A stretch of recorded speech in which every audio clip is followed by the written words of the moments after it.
ఎవరైతే బాటిల్లో పెన్ను కరెక్ట్గా వేస్తారో వాళ్ళకు ఒక బిస్కెట్. జషు పక్కకు వచ్చేసాయి.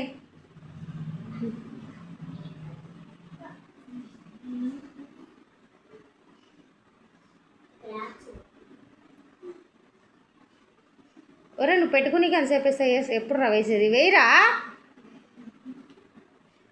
ఉండు జషు. నువ్వు పక్కకు రా నాన్న. నువ్వు పక్కకు రా. వెయ్యిరా ఎట్టో గట వెయ్యి. వీడు నోట్లో పట్టుకుంటున్నాడు. వీడు నోట్తో పట్టుకుంటే ఓడిపోతారు.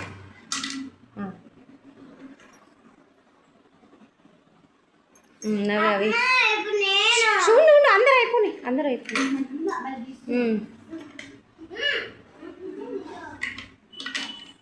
తీసుకోండి. వేసిన వాళ్ళు తీసుకోండి. ఉండు నువ్వు వెనక నుంచి రాపో జషు. మళ్ళీ వెనక నుంచి రాపో. వెనక నుంచి రాపో.